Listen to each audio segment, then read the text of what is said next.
Hello everyone, I Kuldeep Sharma welcome you all to today's session of Daily News Analysis, where we are going to look at the most important news headlines from the today's newspaper. So before I begin with today's headlines, we will do the usual thing which we do in the beginning, which is look at the comment box. So in the last class, I asked you 2-3 questions and many of you have given the right answer. So the first question which I asked you was, who was the finance minister in the interim government? I already told you that Jawaharlal Nehru was the vice president and finally he became the prime minister, but he was not the president. The president of the interim government was the Governor General of India or the Viceroy. And the finance minister in the interim government was Liaquat Ali Khan, who later on went to Pakistan. So Liaquat Ali Khan was the finance minister in the interim government.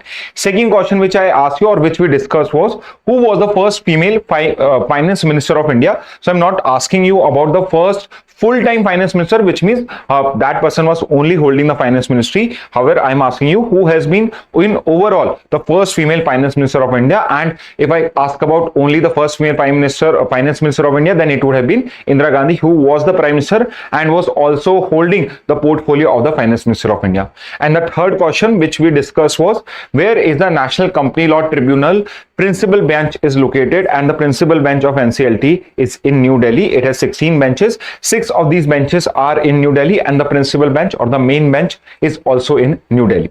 So these are the answer for the previous class. Okay.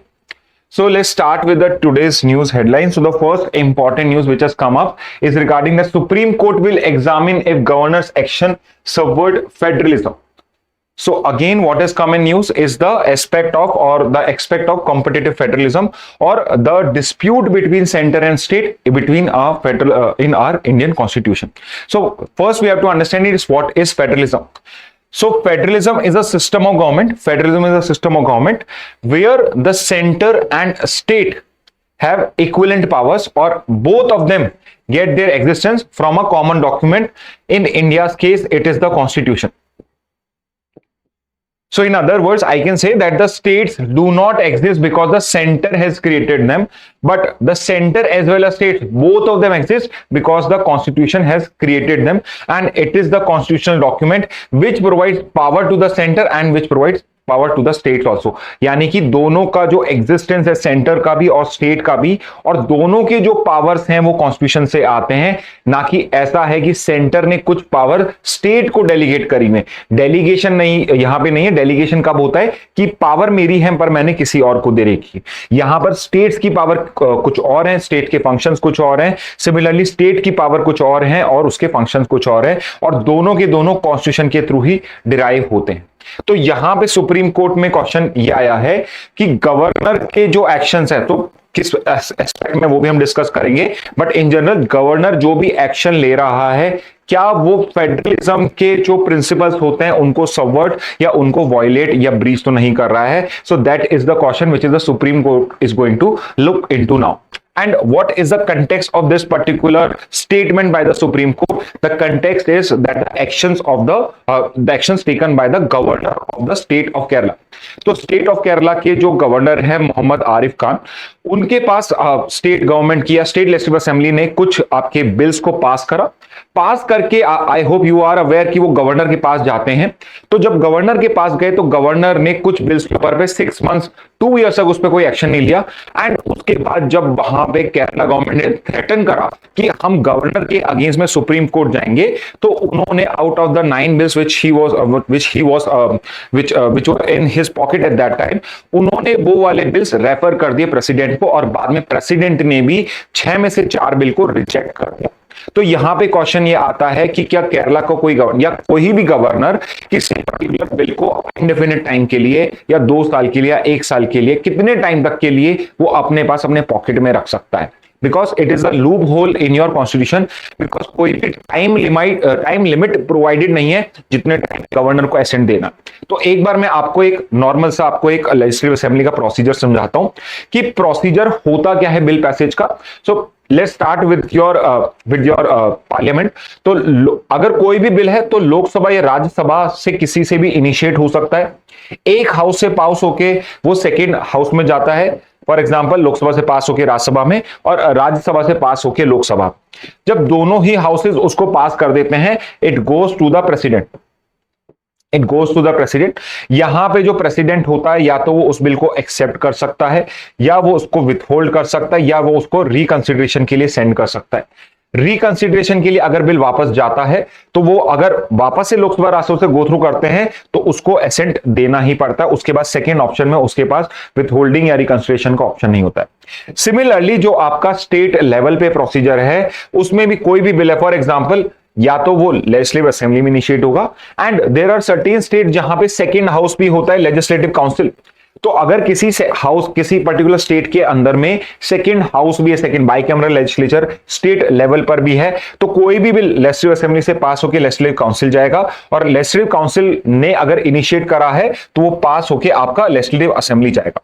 However, जैसे unlike your parliament जहां पे लोकसभा और राज्यसभा दोनों का passage requirement होता है, legislative council जो होती है इतनी पावरफुल नहीं होती है। और अगर फॉर एग्जांपल यहां पे लेजिस्लेटिव असेंबली ने कोई बिल पास कर दिया तो लेजिस्लेटिव काउंसिल उसमें 4 मंथ तक डिस्कशन करती है, उसके बाद वो ऑटोमेटिकली पास माना जाए। इररेस्पेक्टिव, लेट से कोई पर्टिकुलर बिल है जो लेजिस्लेटिव असेंबली और लेजिस्लेटिव काउंसिल दोनों ने पास कर दिया है, तो उसके बाद वो बिल जाता है गवर्नर के पास। वो बिल जाता है गवर्नर के पास। अब गवर्नर के पास में यहां पे कई ऑप्शंस होते हैं। फॉर एग्जांपल सिंपली वो उस बिल को पास कर दे, एसेंट दे दे। उसके अलावा उसके पास होता है कि वो उसको विथहोल्ड कर दे, सिंपली रिजेक्ट कर दे। और एक ऑप्शन और होता है उसके पास में, विच इज वो रिकंसिडरेशन के लिए प्रेसिडेंट के लिए रख दे, कंसिडरेशन ऑफ प्रेसिडेंट के लिए वहां पे रख दे। और इसमें एक स्पेसिफिक बिल होता है जब आप हाई कोर्ट की पावर को कोई हार्म हो सकता है, उसको कुछ रिस्ट्रिक्शन हो सकता है, उसमें कंपलसरी होता है कि उसको उस बिल को पर्टिकुलरली बिल को प्रेसिडेंट की रिकंसिडरेशन के लिए रखना है। उसके अलावा अगर कोई कॉन्स्टिट्यूशन को वायलेट कर रहा है, या नेशनल इंपॉर्टेंस का बिल है, या फेडरलिज्म के पर्संस को प्रिंसिपल्स को वो जाके हार्म कर सकता है, तो वो बिल भी प्रेसिडेंट के रिकंसिडरेशन के लिए रखे जा। एट द सेम टाइम अगर वो रिकंसिडरेशन के लिए खुद ही वापस भेज देता है और सेकेंड टाइम पे वापस से वो बिल पास होके विद अमेंडमेंट्स और विदाउट अमेंडमेंट्स गवर्नर के पास में आता है, या तो वो उस बिल को एसेंट के लिए दे सकता है, या फिर वो रिकंसिडरेशन ऑफ प्रेसिडेंट के लिए अब भी रख सकता है। तो अनलाइक यहां पे जब रिकंसिडरेशन के लिए सेकेंड टाइम बिल आया, जब सेकेंड टाइम एक बार रिकंसिडरेशन हो गया है और वापस से जब प्रेसिडेंट ने सेंड करा पार्लियामेंट को, सेकेंड टाइम में एसेंट देना कंपलसरी होता है। बट गवर्नर की केस में ऐसा नहीं होता है, वो उस बिल को वापस प्रेसिडेंट के रिकंसिडरेशन के लिए भी सेंड कर सकता है। तो इस टाइप का ऑप्शन होता है। अब यहां पे इस पर्टिकुलर प्रोसीजर में प्रॉब्लम कहां पे आती है, इस पर्टिकुलर प्रिंसिपल में प्रॉब्लम कहां पे आती है? फॉर एग्जांपल लेजिस्लेटिव असेंबली ने बिल पास करा, गवर्नर के पास बिल गया। अब गवर्नर को जो एक्शन लेना है उसको एसेंट करना है, विथहोल्ड करना है, या प्रेसिडेंट को सेंड करना है। इसके लिए जो टाइम लिमिट है, मतलब गवर्नर के पास वो बिल कितने टाइम में रहेगा, इसकी कोई टाइम लिमिट नहीं है। There is no time limit. तो यहां पे प्रॉब्लम क्या आ रही है, सुप्रीम कोर्ट क्या कह रहा है कि अगर यहां पे गवर्नर किसी पर्टिकुलर बिल्स को, लेट से सारे ही बिल्स को अगर यहां पे एसेंट ना दे, अपने पास में विथहोल्ड करके रख ले, या अपने पास में रख, विथहोल्ड भी नहीं, अपने पास में रख ले, तो स्टेट क्या फंक्शन कर भी सकता है नहीं। So Supreme Court, obviously Supreme Court stated कि अगर यहां पे गवर्नर एक्शन नहीं लेगा तो जो स्टेट की फंक्शनिंग है वो आपकी एकदम रुक जाएगी, वहीं पे पॉज हो जाएगी। तो एक स्टेट का जो स्टेटस होता है, या स्टेट का जो रिस्पॉन्सिबिलिटी होती है अपने कॉन्स्टिट्यूएंट्स की तरफ, अपनी पॉपुलेशन की तरफ, उसको वो डिस्चार्ज कैसे करेगा। तो उस ग्राउंड पे यहां पे सुप्रीम कोर्ट अब इस पर्टिकुलर केस को हेयर करेगा, और यहां पे मोस्ट प्रोबेबली टाइम लिमिट क्या हो सकती है उसके बारे में शायद सुप्रीम कोर्ट कुछ हमें यहां पे जजमेंट दे दे। एनीवे 2022 के अंदर में एक पर्टिकुलर आपके मेंबर ऑफ पार्लियामेंट ने एक बिल इंट्रोड्यूस करा हुआ है, एक बिल इंट्रोड्यूस करा हुआ है जो बेसिकली चेंज करना चाहता है आर्टिकल 201। अगर आपको डिटेल में पढ़ना है या आपको एग्जैक्टली जानना है कि कौन से आर्टिकल में या कौन सी पावर्स हैं गवर्नर के पास, तो आर्टिकल 200 और 201 है जिनको आप गो थ्रू कर सकते हो, बिकॉज ये आर्टिकल्स हैं जिसमें एसेंट टू गवर्नर्स और उसके पास में क्या क्या ऑप्शन है उसके बारे में प्रोवाइडेड है। तो जो मैं आपको बता रहा हूं ये इंटरप्रिटेशन है आर्टिकल 200 और 201 का।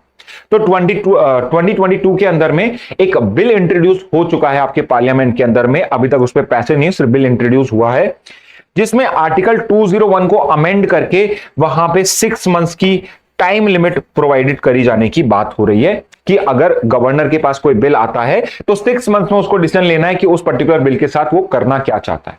ओके, अब यहां पे सिर्फ यहीं पे प्रॉब्लम एंड नहीं होती है।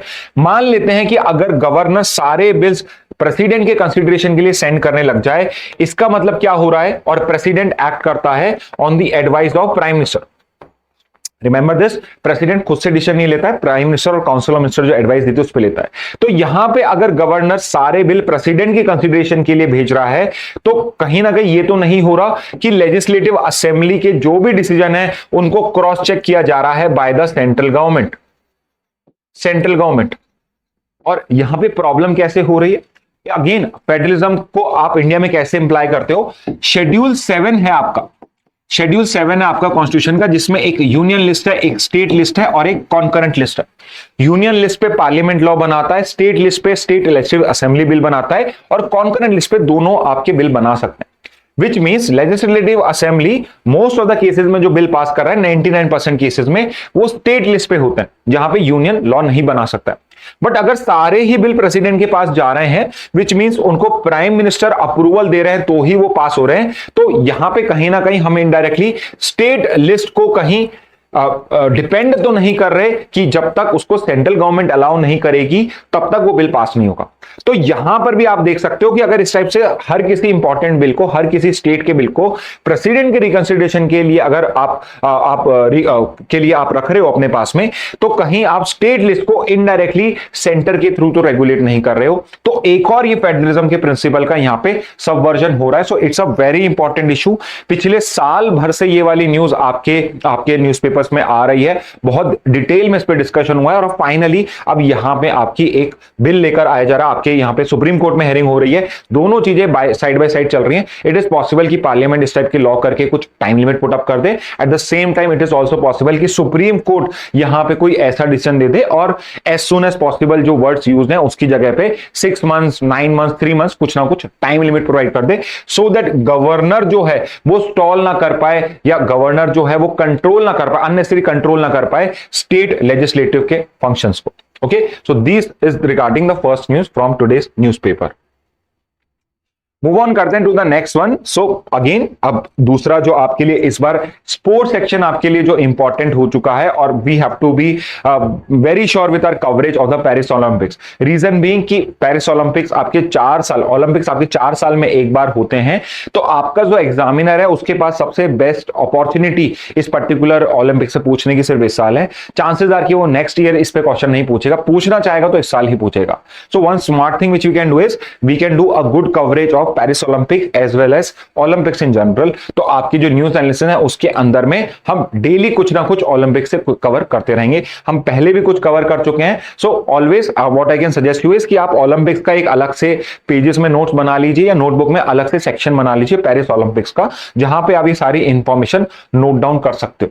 सो अगेन आपके कल ही आपके पेरिस ओलंपिक स्टार्ट हुए हैं, तो अब पेरिस सिटी भी, पेरिस ओलंपिक्स भी, ओलंपिक्स इन जनरल सब कुछ आपके लिए इंपॉर्टेंट हो चुका है। एंड मोर ओवर बिकॉज ये लास्ट 6 मंथ्स का एक टॉपिक बनता जा रहा है, तो इस वजह से भी इसकी इंपॉर्टेंस बहुत ज्यादा है।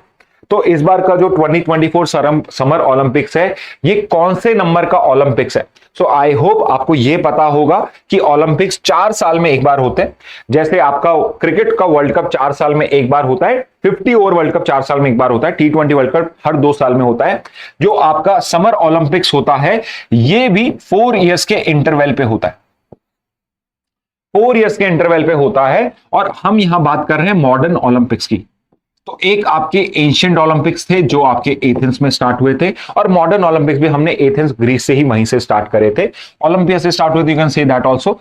मॉडर्न ओलंपिक्स आपने एथेंस ग्रीस में करे थे। पहले ओलंपिक्स आपके 1896 के अंदर में हुए थे, ठीक है, 1896 के अंडर में हुए थे। अब ये वाला जो ओलंपिक्स है 2024 का, ये कौन सा एडिशन है ओलंपिक्स का? So it is the 33rd edition of the Olympics. So 1896 से लेके आज तक 33 टाइम्स आपके ओलंपिक्स गेम्स हो चुके हैं, और ये 33rd एडिशन है ओलंपिक्स गेम्स का। इसके अलावा वेरी इंपॉर्टेंट पॉइंट कि पेरिस जो इस बार होस्ट कर रहा है, it is not for the first time कि पेरिस आपका होस्ट कंट्री या होस्ट सिटी बन रहा है ओलंपिक्स को होस्ट करने के लिए। इससे पहले ये 2 बार और होस्ट कर चुका है। This is the 3rd time it is hosting the Olympics, and by this it has become the second city to host the Olympics for the 3rd time after London. तो लंदन ने 1908, 1948 और 2012 में इसको host किया था। इनके years मत याद करना, बट ये ईयर्स आप याद कर सकते हो, बिकॉज इस टाइप के क्वेश्चंस आपके आ सकते हैं, इसलिए हम याद करना पड़ेगा। Also see after exactly after 100 years आपके फिर से हो रहे हैं, that's why this is also special कि 24 से पहले 2024 से पहले 1924 100 ईयर्स अगो आपके ओलंपिक्स पेरिस ने होस्ट करे थे, और फर्स्ट टाइम इन्होंने 1900 में करे थे, विच मींस सेकंड ओलंपिक्स जो थे वो पेरिस ने ही होस्ट करे थे। सो इसलिए भी ये सारे जो फैक्चुअल डेटा होते हैं ये आपके लिए इंपॉर्टेंट हो जाते हैं। 1900, 1924 and 2024, and Paris has become not the first country but the second city to host the Olympics for the third time. Okay, इसके अलावा अब आते हैं हम 2024 समर ओलंपिक्स के कुछ इंपॉर्टेंट फैक्चुअल पॉइंट्स पे, जैसे कि इसका मोटो क्या है। So motto is games wide open. So this is the motto कि किस बेसिकली क्या सिग्नल या क्या यहां से आप मैसेज देना चाहते हो, तो मोटो है इसका गेम्स वाइड ओपन। अब इसका मैस्कॉट क्या है? सो मैस्कॉट है इसका फ्रिजी। फ्रिजी, व्हाट इज फ्रिजी? तो फ्रिजी बेसिकली फ्रेंच की एक ट्रेडिशनल कैप होती है, उसका यहां पे एनिमेटेड वर्जन बना के इन्होंने उसको अपना मैस्कॉट बनाया है। तो you should remember फ्रिजी is the mascot of the Paris Olympic. Third पे आते हैं, वेरी इंपॉर्टेंट, नया कौन सा स्पोर्ट ऐड हुआ है? क्या क्रिकेट को हमने ओलंपिक्स में ऐड करा है क्या? So as of now cricket हमारा ऐड नहीं है, बट हमने इस बार ब्रेक डांस को भी हमने एक स्पोर्ट्स कैटेगरी में पुट अप करा है। So remember this, break dancing is the only sport which has been added into the 2024 Paris Olympics. Last year हमने 3-4 स्पोर्ट्स को ऐड करा था, if my memory serves me correctly। एक तो e sports आपके Tokyo Olympics में add हुए थे, उसके अलावा स्केट बोर्डिंग भी आपके पिछले ओलंपिक्स में ऐड हुआ था। बट आपके लिए इंपॉर्टेंट है कि इस साल कौन सा आपका स्पोर्ट्स ऐड हुआ है, तो ब्रेक डांसिंग द स्पोर्ट जो कॉम्पिटिटिव स्पोर्ट्स की तरह इस बार में एडिशन हुआ है। इसके बाद नेक्स्ट पे आते हैं, इंडिया के फ्लैग बेयरर्स कौन कौन थे? इंडियन फ्लैग बेयरर्स यानी कि ओपनिंग सेरेमनी में जो इंडिया का फ्लैग कैरी करेंगे वो कौन लोग हैं? तो दो लोग जो आपके हैं, एक तो है शरद कमल और दूसरे हैं पीवी सिंधु। तो ये दो लोग आपके फ्लैग बेयरर्स बनेंगे। तो अब आपको कमेंट बॉक्स में मुझे आंसर करना है कि शरद कमल कौन से स्पोर्ट्समैन है, कौन से स्पोर्ट्स से रिलेट करते हैं। PV Sandhu I am sure आपको पता ही होगा, तो पीवी संधू भी कौन से स्पोर्ट्स से आपके रिलेट करती हैं? Mention it in the comment box.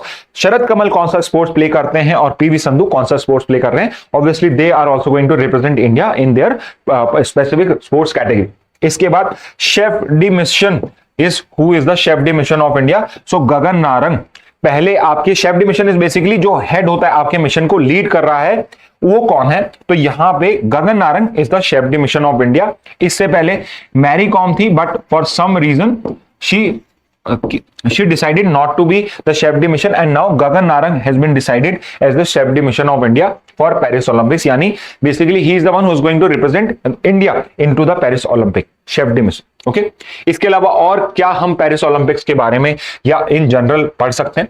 So international Olympic committee जो रिस्पॉन्सिबल होती है, सारे जो बैकडोर के वर्क होते हैं, आपके जितने भी बैकग्राउंड के वर्क्स होते हैं, वो इंटरनेशनल ओलंपिक कमेटी जो है आपकी IOC, ये इसको होल्ड करती है। इसको एस्टेब्लिशमेंट हुआ था 1894 में।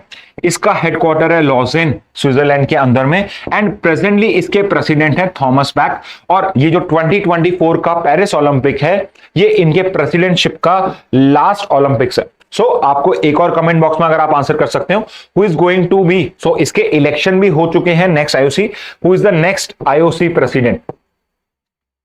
थॉमस बैक के बाद नेक्स्ट IOC प्रेसिडेंट कौन बन रहा है? So mention it in the comment box, next IOC president का नाम। इसके अलावा इंडिया के अंदर में जो ओलंपिक्स को होल्ड करने के लिए, ओलंपिक्स की प्रिपरेशन के लिए जो रिस्पॉन्सिबल है, that is IOA, international Olympic association. और ये एक प्री इंडिपेंडेंट ऑर्गेनाइजेशन है जिसे हमने 1927 में ही फाउंड कर दिया था, एंड इसके लिए फाउंडर रिस्पॉन्सिबल थे आपके सर दोरबजी टाटा, जो फर्स्ट प्रेसिडेंट भी बने। So he was the main person behind the creation of International Indian Olympic Association, जिसका हेडक्वार्टर न्यू दिल्ली में है, एंड करंटली इसकी प्रेसिडेंट है PT Usha. PT Usha is the current IOA president. Okay, इसके अलावा यू शुड ऑल्सो नो कि आपके next summer Olympics कहां पे आपके होल्ड होने वाले हैं। तो 2028 का जो ओलंपिक्स है वो लॉस एंजलिस USA में हो रहा है, और 2032 का Olympics Brisbane Australia, Brisbane plus Queensland, दो सिटीज होस्ट करेंगे, ब्रिस्बेन और क्वींसलैंड ऑस्ट्रेलिया के अंदर में। ओके, सो 2032 आपका ब्रिस्बेन में होगा और 2028 आपका लॉस एंजलिस के अंदर में हो रहा है। ऑल्सो देयर आर न्यूज कि 2036 के लिए इंडिया बिड कर रहा है कि इंडिया ट्राई कर रहा है कि 2036 के लिए हमें मिल जाए। तो बिडिंग ही है, डू नॉट थिंक कि 2036 में इंडिया को मिल रहा है। 5-6 कंट्रीज या 10 कंट्रीज भी हो सकती हैं जो बिडिंग प्रोसेस में हो। As of now we know this कि 2028 में it would be Los Angeles in USA which is going to host the next Olympics, and 2032 next after next जो ओलंपिक है वो आपका ब्रिस्बेन ऑस्ट्रेलिया होस्ट करेगा। Okay, next news के ऊपर आते हैं। So there is a statement by Mamata Banerjee, the current chief minister of West Bengal, and she is asking for scrapping the NITI Aayog because she believes that NITI Aayog को जिस पर्पस के लिए बनाया गया था, फेडरलिज्म को अपहोल्ड करने के लिए बनाया गया था, उसमें ये फेल हो रहा है। सो इट इज बेटर कि हम वापस से प्लानिंग मोड पे या प्लानिंग कमीशन के पद चिन्हों पे चलना स्टार्ट कर दें, या जैसे भी वो आपकी प्लानिंग करता था वो करें। सो बिकॉज फिर से नीति आयोग न्यूज में आ गई है, तो हम एक बार नीति आयोग के बारे में बेसिक्स पढ़ लेते हैं, बिकॉज इस टाइप के क्वेश्चन आपके क्वेश्चन पेपर में आते हैं। तो सबसे इंपॉर्टेंट तो आपको यह पता होना चाहिए कि ऑल्दो नीति हिंदी का शब्द है, बट यहां पे जो नीति वर्ड हम यूज कर रहे हैं इट्स एन इंग्लिश वर्ड और इसका एक फुल फॉर्म भी है। तो नीति का फुल फॉर्म क्या है? National Institution for Transforming India. So एक बहुत ही टेकी सा हमने नाम यूज करा इसके लिए, और उसका इंटरेस्टिंगली जो शॉर्ट फॉर्म है, जो हमने एक्रोनिम यूज करा, it is also turns out to be NITI only. Next आते हैं what is the characteristic of NITI. So पहली चीज तो आपको पता होनी चाहिए कि it is a executive body, it is an executive body. ये एक स्टैट्यूटरी बॉडी नहीं है, ये कोई कॉन्स्टिट्यूशनल बॉडी नहीं है, विच मीन्स ना ही कॉन्स्टिट्यूशन में या ना कोई लॉ को क्रिएट करके सिर्फ और सिर्फ एक एग्जीक्यूटिव ऑर्डर से पास करके इस पर्टिकुलर बॉडी को क्रिएट करा गया है। प्लानिंग कमीशन भी आपका एक एग्जीक्यूटिव बॉडी था, ये भी आपकी एक एग्जीक्यूटिव बॉडी ही है। अब ये इसका मेन टाइप क्या है, किस टाइप की बॉडी है? So it's a policy, public policy think tank. Think tank क्या होता है? थिंक टैंक इज बेसिकली जो रिसर्च के अंदर में इन्वॉल्व होते हैं उनको हम थिंक टैंक करते हैं। जो पॉलिसी मेकिंग, रिसर्च करके जो पॉलिसी मेकिंग करते हैं और सजेशंस देते हैं उनको हम थिंक टैंक कहते हैं। तो पब्लिक पॉलिसी में ये थिंक टैंक है, यानी पब्लिक पॉलिसी के लिए रिसर्च करता है, पॉलिसी रिकमेंडेशन देता है, इसलिए हम पब्लिक पॉलिसी थिंक टैंक कहते हैं। और एपेक्स बेसिकली मींस कि सबसे ऊपर वाला थिंक टैंक यही है। और मेजरली इसको किस प्रिंसिपल पे वर्क करना है? इसे वर्क करना है कोऑपरेटिव फेडरलिज्म।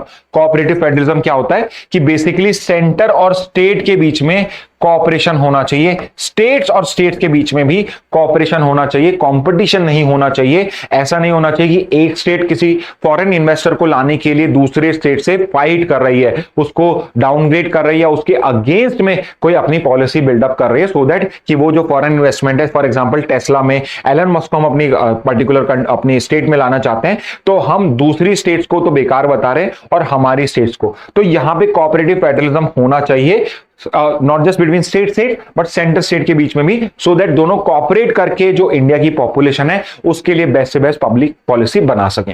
इसके बाद कुछ फैक्चुअल डेटा। फॉर्मेशन इसका कब हुआ था? तो 1 जनवरी 2015 को इसका फॉर्मेशन हुआ था। It replace the planning commission. Planning commission जो पहले आपके 5 ईयर प्लान्स बनाता था उसको रिप्लेस किया गया। तो एक क्वेश्चन अगर आप कमेंट बॉक्स में मेंशन करो, which was the last 5 year plan? So हर 5 साल के प्लान होते थे, first 5 year plan, second 5 year plan. तो ऐसे आपके लास्ट 5 ईयर प्लान था वो कौन से नंबर का था, ये आपको कमेंट बॉक्स में निशाना है। इस टाइप के क्वेश्चन आपके आ सकते हैं। हेडक्वार्टर इसका कहां पे है? तो नीति आयोग का headquarter is located in new Delhi, new Delhi के अंदर में। अब 3 इंपॉर्टेंट पॉइंट्स, इसका चेयरपर्सन कौन है, वाइस चेयरपर्सन कौन है और सीईओ कौन है? सो रिमेंबर दिस, इसका जो चेयरपर्सन होता है, interestingly it is ex officio. Ex officio basically means by the virtue of the office, the Prime Minister of India. So Prime Minister of India is the chairperson of this particular office. Who is the vice chairperson of this particular office? तो सुमन बेरी जो हैं, Suman Bery is the vice chairperson of this particular office. तो ये ex officio president होते हैं। Majorly जो काम किए जाते हैं, जो भी रिस्पॉन्सिबिलिटी होती है चेयरपर्सन की, वो यहाँ पे वाइस चेयरपर्सन होता है, वो इनको डिस्चार्ज करता है। And who is the CEO? तो सीईओ इज बीवीआर सुब्रमण्यम। सो जैसे एक कॉर्पोरेट एंटिटी के अंदर में चीफ एग्जीक्यूटिव ऑफिसर होता है, सिमिलरली यहां पे भी एग्जीक्यूट करने के लिए, कॉर्पोरेट वाला बिल्डअप देने के लिए इस पर्टिकुलर नीति आयोग को हमने यहां पर भी एक सीईओ को अपॉइंट करा है जिनका नाम है BVR Subrahmanyam. Okay, so these are some facts regarding NITI Aayog. इसके बाद हम देखते हैं कि नीति आयोग का स्ट्रक्चर कैसा है। तो apart from this governor council and regional council, एक उनका फिक्स स्ट्रक्चर भी है जिसके अंदर में चेयरपर्सन है, वाइस चेयरपर्सन है, एडमिनिस्ट्रेटिव स्टाफ होगा, सीईओ होगा, सेक्रेटरीज होंगे, और जो भी उसके अंदर में स्टाफ होगा वो पूरा का पूरा वहां पे मौजूद होगा। उसके अलावा आपके जो प्राइम मिनिस्टर होते हैं, होम मिनिस्टर्स होते हैं, ये सब इनके एक्स ऑफिशियो मेंबर्स होते हैं। उसके अलावा जो दो इंपॉर्टेंट बॉडी जिन पे आपके क्वेश्चन बन के आ सकते हैं वो है आपके, एक तो गवर्निंग काउंसिल और एक है आपका रीजनल काउंसिल। तो नीति आयोग का काउंसिल भी बोल सकते हो आप इसे, या गवर्निंग काउंसिल भी बोल सकते हो, जो मेजरली रिस्पॉन्सिबल है कि अगर कोई भी डिसीजन लेना है तो उसके अंदर में सेंटर और स्टेट्स का क्या पॉइंट ऑफ व्यू है वो हमें गवर्निंग काउंसिल से मिलता है। तो इस गवर्निंग काउंसिल के अंदर के मेंबर्स कौन कौन होते हैं? तो जितने भी स्टेट्स के चीफ मिनिस्टर्स हैं, chief ministers of all the states, तो जितने भी चीफ मिनिस्टर्स हैं वो इसके मेंबर होते हैं। Second, chief ministers of UT with legislature, यानी कि जो यूनियन टेरिटरीज में लेजिस्लेचर हैं, और इंडिया में ऐसी दो यूटीज हैं, एक है आपकी दिल्ली और एक है आपकी पुडुचेरी, इनके चीफ मिनिस्टर भी इसके आपके गवर्निंग काउंसिल के मेंबर होते हैं। And third is lieutenant governors of UTs except Delhi and Puducherry, because Delhi Puducherry को सीएम रिप्रेजेंट करते हैं तो उनके लेफ्टिनेंट गवर्नर नहीं होते हैं। उसके अलावा जो बाकी की यूटीज हैं जिनके में लेफ्टिनेंट गवर्नर्स हैं, उनके जो आपके एलजीज होते हैं वो इस गवर्निंग काउंसिल का पार्ट होते हैं, और इनमें से आपके रोटेशन के बेसिस पे ही इनमें से कोई चीफ मिनिस्टर या लेफ्टिनेंट गवर्नर इस पर्टिकुलर गवर्निंग काउंसिल का चेयरमैन बनता है। तो रोटेशन पॉलिसी इसमें हम यूज करते रहते हैं। तो जो भी मेजर डिसीजन होता है नीति काउंसिल का वो गवर्निंग काउंसिल की हेल्प से लिया जाता है, एंड यू शुड नो कि कंपोजिशन उसका क्या होता है। इसके अलावा यहां पे रीजनल काउंसिल्स भी अगर बनानी चाहें तो बनाई जा सकती हैं। अब ये रीजनल काउंसिल क्या होती है? फॉर एग्जांपल 2018 में हमने हिमालयन स्टेट की एक रीजनल काउंसिल बनाई थी। हिमालयन स्टेट्स की एक रीजनल काउंसिल बनाई थी, मतलब कि जो भी आपकी स्टेट्स हिमालय की बॉर्डर्स या हिमालय के अंदर में आती हैं या हिमालय ज्योग्राफी एरिया में आती हैं, वो सारी की सारी Himalayan state council regional council का पार्ट बने। तो यहां पे हम रीजनल काउंसिल रीजन के वाइज से अलग अलग बना सकते हैं। फॉर एग्जांपल जैसे हमने एक हिमालयन स्टेट बनाई, साउथ स्टेट का हम बना सकते हैं, नॉर्थ ईस्ट का हम अलग से बना सकते हैं, नॉर्थ ईस्ट रीजनल काउंसिल है भी आपकी एक। तो इस टाइप की रीजनल काउंसिल बनाने का भी होता है। तो अब रीजनल काउंसिल के अंदर में अनलाइक द गवर्नर काउंसिल सारे चीफ मिनिस्टर रिप्रेजेंटेड नहीं होते हैं। जो इन हिमालयन स्टेट्स के रीजनल काउंसिल के चीफ मिनिस्टर्स होंगे या उसमें कोई यूटी इन्वॉल्व होगी तो वो लोग उसके आपके रीजनल काउंसिल के मेंबर होते हैं। तो रीजन वाइज अगर आपको कोई प्लानिंग करनी है तो रीजनल काउंसिल की हेल्प से आप कर सकते हो। इसकी कंपोजिशन में क्या होगा? Chief minister of state in that particular area, तो जो इस एरिया में आते हैं, एंड दूसरे कोई भी यूनियन टेरिटरी उसके लेफ्टिनेंट गवर्नर्स जिसके अंदर में आपका लेजिस्लेचर नहीं होता है, वो भी इस रीजनल काउंसिल के मेंबर होते हैं। नेक्स्ट पे आते हैं। तो अगेन अभी आपका पार्लियामेंट्री सेशन कंटिन्यूइंग चल रहा है आपका लोकसभा राज्यसभा के अंदर में। So many of the policies of the government, many of the earlier disputes of the government, just like your demands of the farmers regarding legalization of MSP are again into news। तो again फिर से हम एक बार MSP में go through कर लेते हैं। So minimum support price आप पहले भी कर चुके हैं, तो अगर आपने करा है तो इस पर्टिकुलर न्यूज को स्किप कर सकते हैं, नेक्स्ट न्यूज को आप फॉलो कर लेना। बट एक बार का फटाफट से हम रिवीजन कर लेते कि MSP होता क्या है। So as the name suggest, minimum support price, यानी कि ये वो प्राइस है जो एक पर्टिकुलर कम्युनिटी को या एक पर्टिकुलर कैटेगरी ऑफ पीपल को सपोर्ट करने के लिए मिनिमम प्राइस दी जाती है। और यहां पे जो एमएसपी की हम बात कर रहे हैं, ये एमएसपी होती है एग्रीकल्चर प्रोडक्ट्स के लिए। So how does this MSP is declared? So जब भी कोई नया एग्रीकल्चर सीजन स्टार्ट होता है, तो सोइंग जब स्टार्ट होती है, यानी बोना रोपना जब स्टार्ट होता है, सोइंग जब स्टार्ट होती है, उससे पहले 22 क्रॉप्स के लिए, फॉर 22 क्रॉप्स के लिए यहां पे हम 22 क्रॉप्स के लिए यहां पे हम आपकी एमएसपी डिक्लेयर करते हैं, मिनिमम सपोर्ट प्राइस डिक्लेयर करते हैं। उसके अलावा शुगर केन जो एक अनदर इंपॉर्टेंट आपका फूड क्रॉप है, उसके लिए आप अलग से एक fair and remunerative price declare करते हो, बिकॉज शुगर केन के अंदर में कॉस्ट ऑफ कैपिटलाइजेशन बहुत ज्यादा होता है, इस वजह से उसकी जो एमएसपी होती है, जिसको हम एफआरपी बोलते हैं, वो अलग से होती है। तो आप यहां पे कह सकते हो कि यहां पे टोटल 23 प्रोडक्ट्स के लिए 22 + 1, याद रखना 23 की जगह 22+1 आप हमारे अपने दिमाग में बैठा लीजिए, जिससे आप कभी भी कंफ्यूज ना हो कि ये 23 के अंदर में शुगर केन इंक्लूडेड है या नहीं है। तो हमेशा 22+1 क्रॉप ध्यान रखना। तो जब भी आपका सोइंग स्टार्ट होता है उससे पहले एमएसपी अनाउंस करी जाती है बाय द गवर्नमेंट, तो एमएसपी तब अनाउंस हो गई। और जब सोइंग सीजन में आपका जब क्रॉप ग्रो हो चुका होता है और जब प्रोक्योरमेंट की बारी आती है, उस टाइम में फिर से आपकी एक और मिनिमम सपोर्ट प्राइस डिक्लेयर होती है। तो एमएसपी आप सोइंग से पहले भी बताते हो, उसके बाद में जो आप एमएसपी बताते हो उसको फाइनल प्राइस बोला जाता है, बट जब आपका मेनली प्रोक्योरमेंट का टाइम आता है फिर से आप वहां पे एक एमएसपी बताते हो। ओके, इसके अलावा अगर स्टेट गवर्नमेंट चाहे तो वो भी अपनी support price, state support price दे सकता है। सो लेट्स से कि मैं स्टेट ऑफ राजस्थान हूं और यहां पे लेट्स से आप वीट के लिए सेंट्रल गवर्नमेंट ने एमएसपी डिसाइड करी है 1000 रुपीज की, और यहां पे जो स्टेट प्राइस है वो कह रही है I am going to give you 1100 rupees.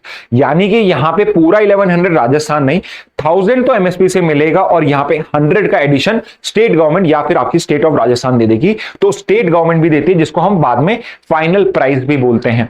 तो यहां पे एमएसपी सोइंग सीजन पे अनाउंस हुई, उसके बाद में फाइनल प्राइस आपकी प्रोक्योरमेंट के पास में डिसाइड हुई। फाइनल प्राइस को अगर चाहे तो स्टेट गवर्नमेंट अपना एक्स्ट्रा देके बढ़ा भी सकती है, बट आपके लिए सबसे इंपॉर्टेंट यह है कि आपके ये 22+1 ऐसे क्रॉप्स हैं जिनके अंदर में होता है। तो डिफरेंट सीजन में डिफरेंट क्रॉप्स को दिया जाता है।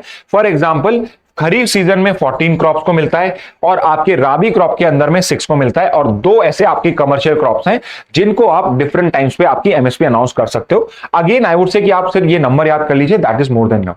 अब यहां पे क्वेश्चन ये आता है कि ये जो पर्टिकुलर एमएसपी है इसको कैलकुलेट करके डिसाइड करके बताता कौन है। फॉर एग्जांपल जो 23 क्रॉप्स है, 22+1 क्रॉप्स हैं, हर पर्टिकुलर क्रॉप में क्या एमएसपी होगी इसको डिसाइड कौन करेगा?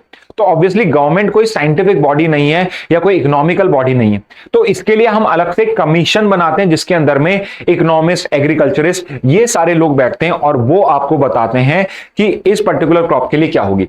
और वो पर्टिकुलर कमीशन है commission on agriculture, commission for agriculture cost and prices, CACP। तो ये पर्टिकुलर कमीशन है जो प्राइसेस को रिकमेंड करता है।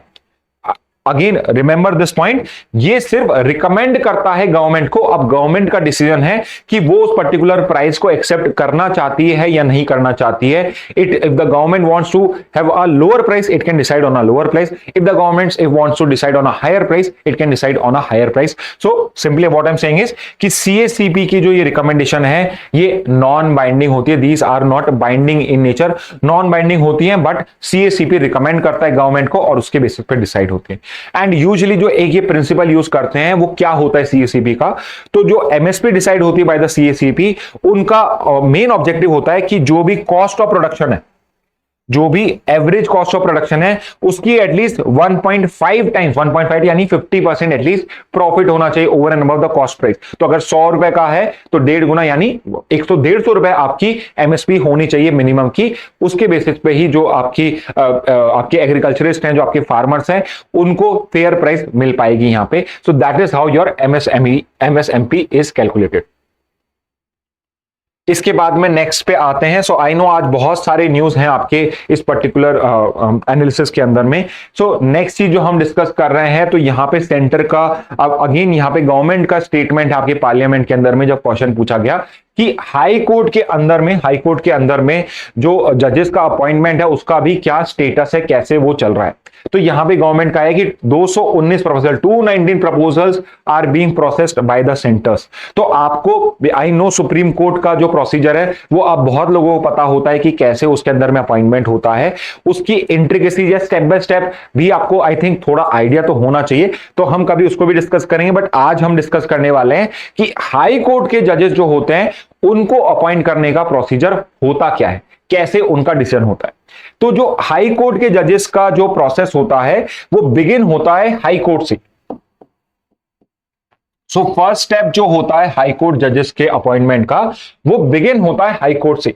तो सबसे पहले स्टेप में हाई कोर्ट का जो कॉलेजियम है, तो just like we have a supreme court collegium जिसके अंदर में सुप्रीम कोर्ट का चीफ जस्टिस और 4 सीनियर मोस्ट जजेस बैठते हैं फॉर डिसाइडिंग जजेस of the supreme court. Similarly high court का कॉलेजियम होता है जिसमें उसका chief justice of the high court, तो हाई कोर्ट का चीफ जस्टिस और high court collegium of 2 senior most जजेस, यानी यहां पे 4 सीनियर मोस्ट जज नहीं, 2 सीनियर मोस्ट जजेस plus chief justice of high court साथ में बैठते हैं और उनका काम है रिकमेंडेशन सेंड करना टू द चीफ मिनिस्टर।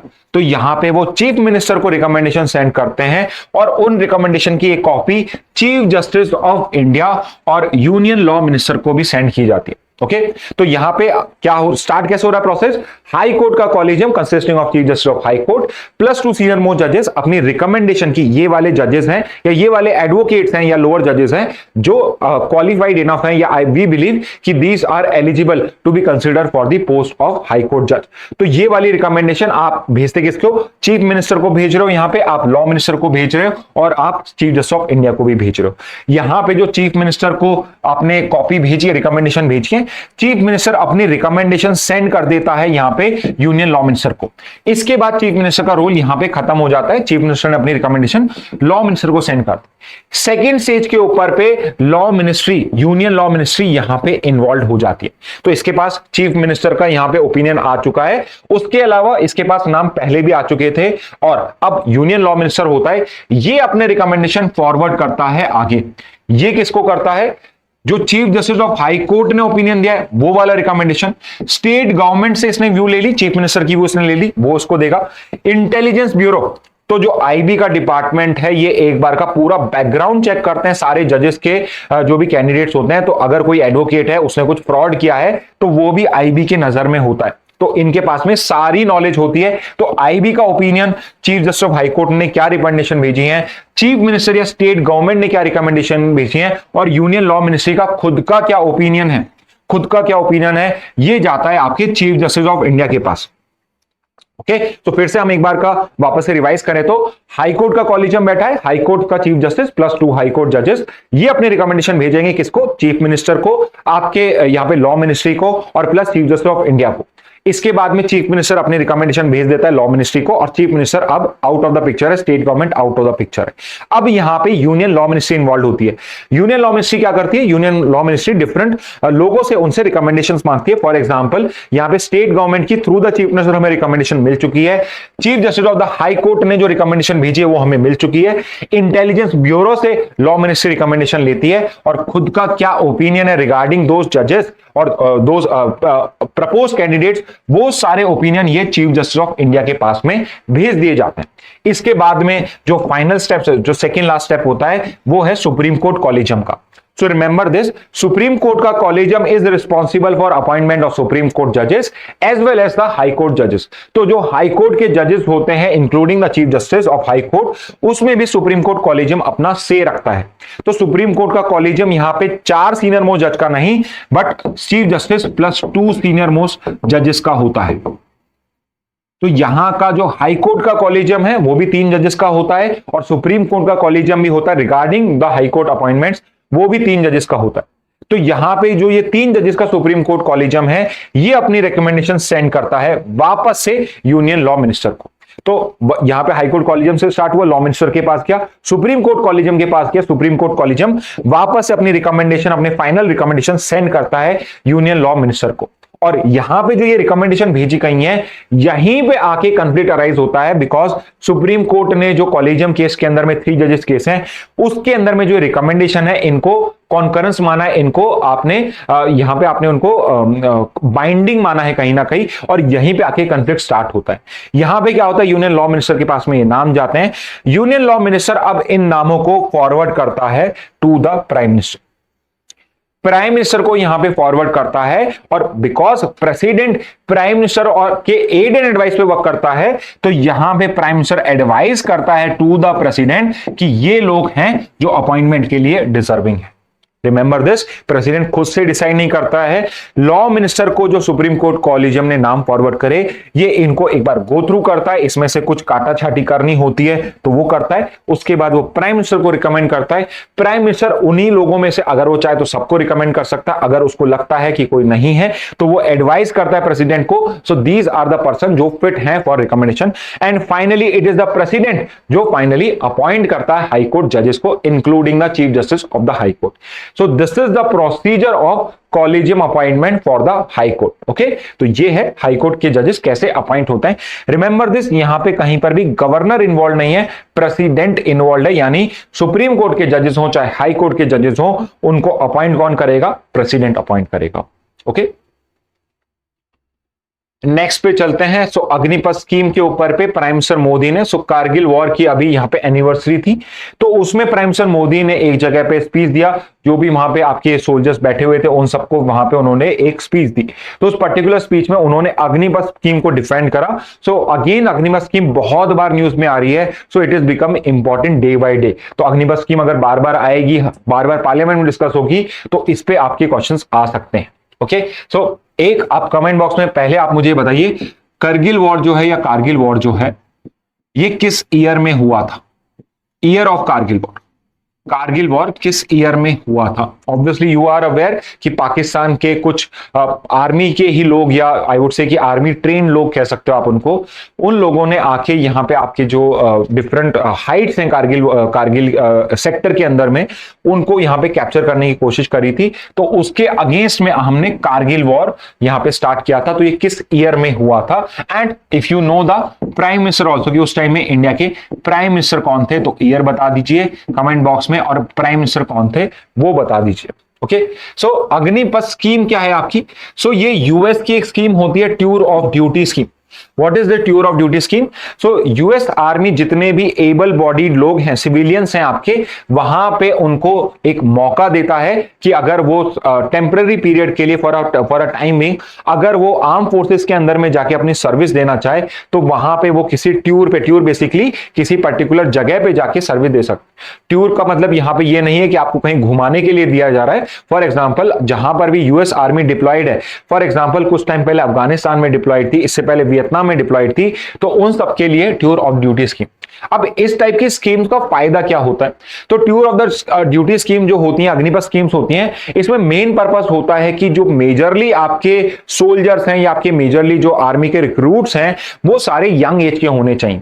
तो उससे फायदा क्या होता है कि बिकॉज ये थोड़े से टाइम बिंग के लिए होते हैं। फॉर एग्जांपल, यूजुअली आप 17-18 में इनको हायर करते हो और 21, 23, 24 तक, एट मैक्स 27, 28 तक आप इनको रिटायर करा देते हो। यानी कि जो आपके आर्म फोर्सेस के अंदर मेजरली लोग हैं, वो 17 से 28 एज के हो जाते हैं। एंड फायदा क्या होता है? Because they are agile, they are fresh in their mind, तो ये ज्यादा अच्छे से सर्विस करा पाते हैं। ये जो बहुत ज्यादा डिफिकल्ट टेरेन्स होती हैं, डिफिकल्ट एरियाज होते हैं, वहां पर भी ये लॉन्ग टाइम तक सर्विस प्रोवाइड कर सकते हैं, आपकी कंट्री को प्रोटेक्ट कर सकते हैं। तो एक मेन रीजन आपका अग्निपथ स्कीम को लाने का, या रीजन ही क्या बना अग्निपथ स्कीम को लाने का, वो यही था कि एक तो जो एक्सपेंडिचर हो रहा था आपका सैलरीज के ऊपर पे, पेंशन के ऊपर पे, वो बहुत ज्यादा हो रहा था। And eight the same time जो आपकी मीडियन एज थी, जो एवरेज एज थी, वो बहुत ज्यादा थी। तो अराउंड 30 to 33 आपकी मीडियन एज हो रही थी। मेजरली जो आपके आर्मी में लोग थे वो 30 to 33 के हो रहे थे। And it is considered very old when you compared कि ये एक आर्मी के ऑफिसर नहीं, आर्मी के सोल्जर्स की एज है। इट इज एक्सपेक्टेड कि जो आर्मी की मीडियन एज होनी चाहिए, it should be around 26 should be the median age. और यहां भी एक्सपेक्टेड है कि यहां पर भी आपकी जब इस स्कीम को अप्लाई किया जाएगा, तो आपके आर्मी सोल्जर्स की मीडियन एज 27 आ जाएगी, which means it would be a very young army. तो इसके अंदर में क्या क्या है? तो ये स्कीम स्टार्ट कब हुई थी? तो this scheme was implemented from the year 2022 में हुई थी। रिमेंबर, इसके अंदर में आप ऑफिसर्स रैंक्स नहीं, बट ऑफिसर रैंक से नीचे वाले जो रिक्रूट्स होते हैं, यानी सिपाहीज हो गए, आपके हवलदार्स हो गए, उस लेवल के जो नीचे के आपके सोल्जर लेवल के ऑफिसर्स होते हैं, ऑफिसर्स नहीं सोल्जर्स होते हैं, उनको आप पर्सनल्स को आप यहां पे अपॉइंट करते हो ऑफिसर्स रैंक्स के लिए। आज भी आप एनडीए और सीडीएस एग्जामिनेशन होते हैं जिसके थ्रू आप उनको रिक्रूट करते हो। So it is not the same as NDA and CDS. इसके अलावा इसके अंदर में टर्म्स ऑफ सर्विस क्या होते हैं? सो रिमेंबर दिस कि अग्निपथ स्कीम में जो लोग एंटर करते हैं, जो सेलेक्ट होते हैं, उन्हें हम अग्निवीर बोलते हैं। So these are known as Agniveers. और ये जो अग्निवीर्स होते हैं, ये 4 साल के कॉन्ट्रैक्ट पे होते हैं। So it's a contractual job, 4 साल का कॉन्ट्रैक्ट होता है। अब 4 साल के कॉन्ट्रैक्ट के बाद इसमें से सारे के सारे लोगों को हम रिक्रूट नहीं करते हैं, 25% को। तो फॉर एग्जांपल, अगर मैंने 100 लोगों को अग्निवीर्स को यहां पे इलेक्ट करा है अंडर दिस अग्निपथ स्कीम, 25 लोगों को मैं 4 साल के बाद एब्जॉर्ब कर लूंगा into my regular army. Indian army, navy, air force सब जगह पे होगा, ये सिर्फ आर्मी के ही नहीं है, तीनों जगह पे ये लोग सर्विस करेंगे। तो आफ्टर 4 इयर्स मैं 25% लोगों को यहां पे रिक्रूट कर दूंगा और 75% वुड बी सेंट बैक। तो 75% को कुछ पैसा मिलेगा, उसके बाद वो वापस जाके जो नॉर्मल सिविलियन लाइफ होती है उसको मैं वो कंटिन्यू कर सकते हैं, बट 25% को वापस से मौका मिलेगा। इसके बाद इसकी एज लिमिट क्या है? सो कई जगह do not get confuse, you would see कि 22 या 23 लिखी है higher upper age limit, but it is not 22 23। जब फर्स्ट टाइम ये इंप्लीमेंट हुई थी तो 1 साल के लिए हमने इस एज को रिलैक्सेशन दिया था। सो इसके लिए जो एज लिमिट है इट इज 17.5 टू 21। तो आप 17.5 से 21 की एज में जाके आप एंटर करोगे। लेट से अगर मैं अपर एज लिमिट लूं 21 लेता हूं, 6 मंथ्स की आपको ट्रेनिंग मिलेगी, उसके बाद आपको 4 साल के 3.5 साल के लिए डिप्लॉय किया जाएगा। यानी by the time you are around 24-25 at max, अब आप या तो आर्मी में रेगुलरली उसमें इन्वॉल्व हो जाओगे या फिर 25 के बाद आप वापस से आर्मी से निकल जाओगे। विच मीन्स जो ये सारे अग्निवीर होंगे they would be below the age of 25 से एज के कम के लोग यहां पे आपके हो जाएंगे। ओके, अब एज लिमिट हो गई आपकी ये। इसके बाद जब आप यहां से निकलते हो, फॉर एग्जांपल आप 25% में रिक्रूट नहीं हुए हो, तो आपके लिए एक सेवा निधि फंड बनाया गया है जिसके अंदर में on at the time of completion of this contract, retirement नहीं, at the time of completion of this contract you will receive 11.71 lakh rupees from the government, जिसको हम सेवा निधि फंड बोलते हैं। जो आपने सेवा दी है उसके लिए जो सेविंग्स है ये है आपकी। एंड फाइनली अगर आपकी डेथ हो जाती है during your service in the Agnipath scheme, तो उस सिचुएशन में आपकी फैमिली को 1 करोड़ का लाइफ इंश्योरेंस यहां पे आपकी गवर्नमेंट प्रोवाइड करती है। इसके अलावा जो बाकी के आपके आर्मी के और इन सबके फंड्स होते हैं उसमें भी आपको मिलता है, बट यहां पे life insurance up to 1 crore rupees, 1 crore rupees Agnipath में अगर किसी की डेथ हो जाती है तो उस पर्टिकुलर सोल्जर की फैमिली को मिलता है। तो यह है आपकी अग्निपथ स्कीम। नेक्स्ट पे न्यूज पे चलते हैं। So next news is again I would say happy news for India. And what is this particular news for India? That जो यूनेस्को की वर्ल्ड हेरिटेज साइट लिस्ट होती है, तो ये वर्ल्ड हेरिटेज लिस्ट क्या होते हैं? हेरिटेज क्या होता है बेसिकली कि जो आपकी जो हेरिटेज इज बेसिकली कि जो मैनकाइंड जो होती है, जो उसको प्रिजर्व करना चाहती है उसको हम हेरिटेज बोलते हैं। जिसको वो चाहती है कि आगे की जनरेशन भी उस पर्टिकुलर हेरिटेज को देख सके, उससे कुछ सीख सके, तो उन सब हेरिटेजेस को हम यूनेस्को वर्ल्ड हेरिटेज लिस्ट के अंदर में ऐड करते हैं और it is majorly done by the UNESCO. So country नहीं डिसाइड करती है किसी को कौन से उसके मॉन्यूमेंट्स होंगे या उसके अंदर कौन सी साइट्स होंगी जो वर्ल्ड हेरिटेज साइट लिस्ट में होंगी। It is the UNESCO which decides on it. तो ना तो central government state government decide नहीं कर रही है, वो सिर्फ प्रपोजल सेंड कर रहे हैं टू द यूनेस्को, और यूनेस्को की वर्ल्ड हेरिटेज एक कमिटी होती है जो इस डिसीजन को लेती है। इंटरेस्टिंगली इंडिया ने एक और एडिशन करा इस साल में into the UNESCO world heritage list. So एक और इंपॉर्टेंट पॉइंट आपके लिए कि इस बार की जो वर्ल्ड हेरिटेज कमेटी है, जो इसकी डिसीजन मेकिंग बॉडी है वर्ल्ड हेरिटेज कमेटी, इसका जो 46 सेशन है वो इस बार न्यू दिल्ली में हो रहा है। सो interestingly 46 session of world heritage committee भी यहां पे हो रहा है, और एक और 46 सेशन आपका एक इंपॉर्टेंट इंटरनेशनल ऑर्गेनाइजेशन का सेशन कोची में इस बार हुआ है। 46 session. So mention in the comment box, इसको हम पहले पढ़ चुके हैं कि कौन सी इंटरनेशनल बॉडी है जिसका 46 सेशन इस साल कोची के अंदर में हुआ है। Okay, so mention it in the comment box 46 session किस और का हुआ है apart from world heritage committee. So इस बार का 46 सेशन आपका न्यू दिल्ली में हुआ है और ये फर्स्ट सेशन है इंडिया में। इससे पहले कभी भी वर्ल्ड हेरिटेज कमेटी ने इंडिया में कोई सेशन नहीं करा है। इसके अलावा अब इंपॉर्टेंट पॉइंट क्या है, इंडिया के अंदर में वर्ल्ड हेरिटेज साइट्स कितनी हैं? तो अब इंडिया के अंदर में आफ्टर दिस न्यू इंक्लूजन जो इस कमेटी में हमने लिया है, इंडिया के अंदर में अब 43 वर्ल्ड हेरिटेज साइट्स हो चुकी हैं। So please update your previous notes. I have already told you, पहले भी मैं आपको बताते रहा हूं कि साल भर में इट इज पॉसिबल कि आपकी जो लिस्ट की जो ये लिस्ट है ये चेंज हो जाए। तो अब वर्ल्ड हेरिटेज कमेटी की मीटिंग इस साल की हो चुकी है, तो इस साल अब आपके 43 ही रहने वाले हैं, तो इसको आप फाइनल कर सकते हैं। अब अगर मैं इसको सब कैटेगराइज करूं कि 43 में से किस किस टाइप की आपकी कल्चरल साइट्स हैं, नेचुरल साइट्स हैं, तो इंडिया के अंदर में अब 35, पहले 34 थे, अब 35 कल्चरल साइट्स हो चुकी हैं। जो नई साइट ऐड हुई है इट्स अ कल्चरल साइट। इसके अलावा 7 नेचुरल साइट्स हैं। कल्चरल साइट्स मैन मेड होती हैं, नेचुरल ऑब्वियसली बाय नेचर होती हैं, और एक मिक्स साइट है, यानी कि यहां पे नेचुरल एलिमेंट्स भी हैं और कल्चरल एलिमेंट्स भी हैं। दोनों के एडिशन से जो साइट बनती है उसे मिक्स साइट बोला जाता है। तो जो आपकी Kanchenjunga national heritage park, national park है Kanchenjunga, it is the only mixed natural world heritage site of India. इसके बाद क्वेश्चन ये आता है कि फर्स्ट वर्ल्ड हेरिटेज साइट कौन सी है। तो फर्स्ट वर्ल्ड हेरिटेज साइट आपकी जो है वो है अजंता केव्स, जो my apologies, it is 1983। Ajanta caves को 1983 में बनाया था। इसके अलावा एलोरा केव्स भी 1983 में बनी थी। इसके अलावा आपके ताजमहल भी 1983 में था, और इसके अलावा आपका आगरा फोर्ट भी 1983 में ही बना दिया गया था।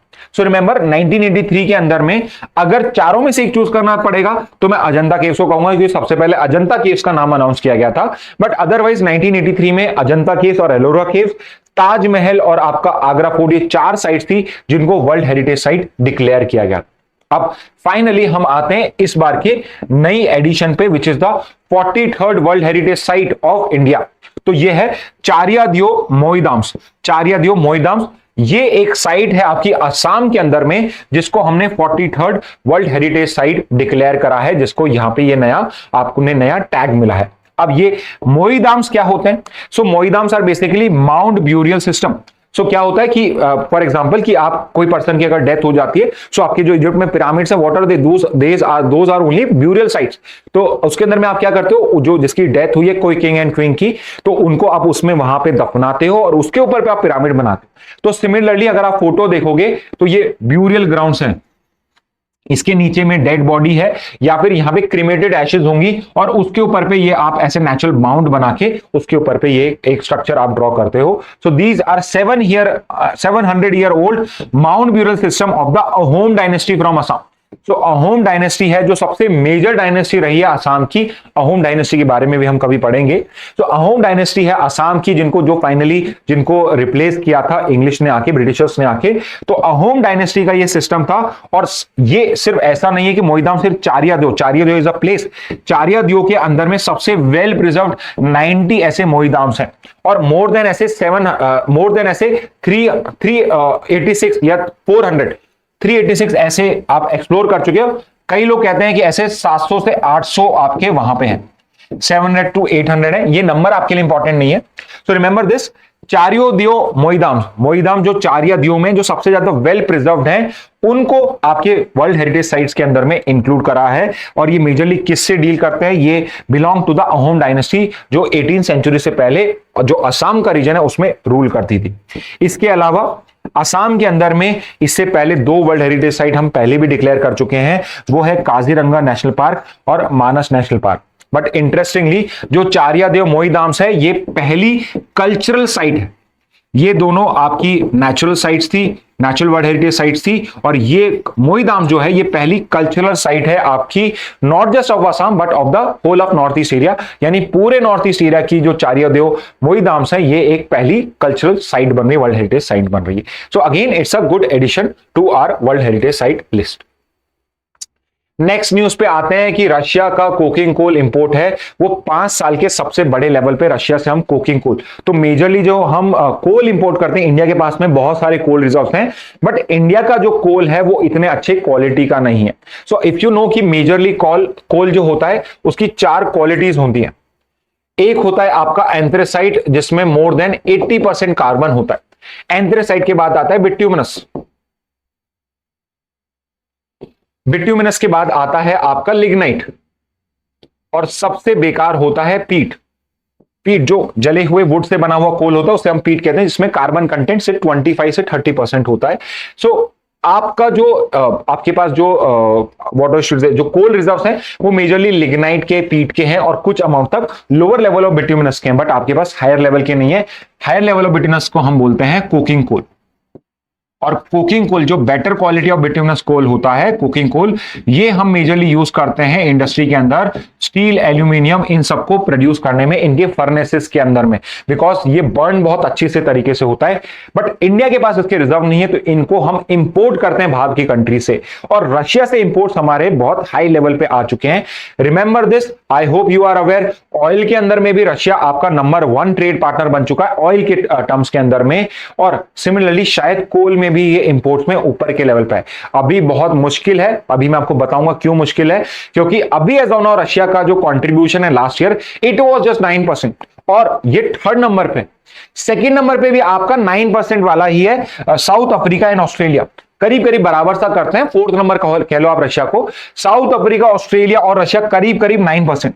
बट इंटरेस्टिंगली ये एक साल पहले तक सिर्फ 4% था, और हम एक साल में ही इसका कंट्रीब्यूशन 9% तक कर चुके हैं। हाउएवर इंडोनेशिया जो है, it contributes 59% of the coal imports into India, यानी इंडोनेशिया को आपको अगर डिस्प्लेस करना है अपनी पोजीशन से, तो आपको एटलीस्ट 50% कोल और शेयर इंक्लूड करना पड़ेगा, which is very tough job to do. But oil में अगर रशिया ने कर चुका है, it was somewhere at 6-7 position, 2% तक भी शेयर नहीं था, और अब रशिया जो है आपका ऑयल इंपोर्ट्स के अंदर में नंबर 1 पोजीशन पे आ चुका है from that position. So we never know कि अगर ये रशिया यूक्रेन वॉर कंटिन्यू होता रहा तो शायद हम कोकिंग कोल इंपोर्ट्स भी रशिया से बढ़ा लें।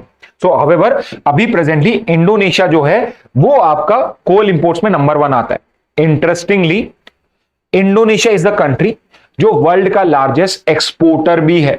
सो सिर्फ इंडिया को ही नहीं, पूरे वर्ल्ड ओवर में सबसे ज्यादा कोल एक्सपोर्ट करने में जो परसेंटेज है वो इंडोनेशिया का है, और अराउंड 50% जो वर्ल्ड के एक्सपोर्ट्स हैं आपके कोल के, it is being done by Indonesia only. So ये नंबर इंपॉर्टेंट नहीं है, इंपॉर्टेंट इज कि टॉप पे कौन है। इंडिया में भी टॉप एक्सपोर्टर इंपोर्टर इंडोनेशिया है, और वर्ल्ड में भी टॉप इंपोर्टर इंडोनेशिया ही है। ओके, अब कुछ कोल सेक्टर से इंपॉर्टेंट फैक्चुअल पॉइंट जिसके बेसिस पे आपके क्वेश्चन बन के आते हैं। तो पहला है कोल रिजर्व्स के टर्म्स में इंडिया का नंबर क्या है, तो इंडिया का नंबर है 4th, कि इंडिया के पास जो कोल रिजर्व्स हैं, टोटल कोल जो इंडिया के पास पड़ा हुआ है, हम यूज नहीं कर रहे उसे, बट वो उस नंबर पे कौन से नंबर पे आता है, तो 4th नंबर पे आता है। तो आपको कमेंट बॉक्स में आंसर करना है कि फर्स्ट नंबर पे कौन सी कंट्री आती है, फर्स्ट नंबर पे कौन सी कंट्री आती है। Second important point, India production के टर्म्स में और कंज्यूमर्स के टर्म्स में कौन से नंबर पे आता है। सो दोनों ही पोजीशन पे ये सेकेंड नंबर पे है। सो इंडिया जो है second largest producer of coal है and second largest consumer of coal भी है। ऑब्वियसली यू वुड नो कि जो लार्जेस्ट कंज्यूमर होगा वो ही कंट्री होगा जो सबसे ज्यादा प्रोडक्शन करता है, and it is very easy to guess, it is China. It is very easy to guess that it is China. But आपको ये बताना है कि लार्जेस्ट प्रोड्यूसर कौन है कोल का, who is the largest producer of coal. Consumer मैंने आपको बता दिया, it might be China, it might not be China. So आप बताइए कमेंट बॉक्स के अंदर में कि लार्जेस्ट प्रोड्यूसर कौन है कोल का। नेक्स्ट पे आते हैं, सबसे ज्यादा कोल प्रोड्यूसिंग जो डिस्ट्रिक्ट है इंडिया की वो कौन सी है। सो उसको हम बोलते हैं धनबाद, जो है coal capital of India, because Dhanbad का जो शेयर है कोल जनरेशन में वो हाईएस्ट है। एंड इंटरेस्टिंगली धनबाद ही है जहां पे इंडिया की लार्जेस्ट कोल माइन या कोल फील्ड भी लोकेटेड है। सो लार्जेस्ट जो कोल फील्ड है इंडिया की, that is also in Dhanbad. इसके बाद अगर मैं स्टेट्स की बात करूं, कौन सी ऐसी स्टेट्स हैं जिनके पास में सबसे ज्यादा कोल रिजर्व्स हैं, तो नंबर 1 पे आता है Jharkhand. Jharkhand is the state जिसके पास सबसे ज्यादा कोल रिजर्व्स हैं, और मेजरली उसी रीजन के उड़ीसा, छत्तीसगढ़, वेस्ट बंगाल और एमपी। तो ये आपके रीजन्स हैं जहां पे गोंडवाना कोल आपको मिलता है, कोल मिलता है आपको, जिसमें नंबर 1 है आपका झारखंड। इसके बाद पहला कोल फील्ड कौन सा है, सो पहला कोल फील्ड इंडिया का था रानीगंज कोल फील्ड, जो 1744 में ही हमने डिस्कवर कर लिया था, ब्रिटिशर्स इसे डिस्कवर कर गए थे। First coal field was Raniganj. But largest coal field कौन सा है, so it is the Jharia coal field. दोनों के दोनों कोल फील्ड आपके अगेन झारखंड के अंदर में ही है, पहला भी झारखंड में ही था और लार्जेस्ट भी आपका झारखंड में। उसका नाम आपको पता होना चाहिए, झरिया कोल फील्ड, जो कि आपका coal capital of India Dhanbad Jharkhand में ही लोकेटेड है। इसके अलावा वेरी इंपॉर्टेंटली, ऑल्दो हम रिन्यूएबल एनर्जी की तरफ मूव कर रहे हैं, और ये लेटेस्ट डेटा है 2023 का जो लेटेस्ट डेटा है, इट सेज कि इंडिया 73%, यानी कि आपका करीब करीब 3/4% जो है, 75% कह लीजिए आप पूरा, वो करीब करीब आप कोल से ही प्रोड्यूस कर रहे हो। यानी प्रेजेंटली हम सिर्फ 25% ही रिन्यूएबल एनर्जी करते हैं, बाकी की जो आपकी एनर्जी है वो फॉसिल फ्यूल बेस्ड या फिर कोल बेस्ड एनर्जी है। तो कोल जो है आपके लिए बहुत इंपॉर्टेंट रोल प्ले करता है। And we have already discuss this, India coal import कहां से करता है, तो सबसे ज्यादा कोल इंपोर्ट्स होते हैं आपके from the country of Indonesia. Okay, so student these were the important news headlines. Indian express में भी यही न्यूज इंपॉर्टेंट थी, तो इस वजह से हिंदू में ही मैंने उनको कवर कर लिया है। So that's it from my side for today. Thank you and have a very nice day.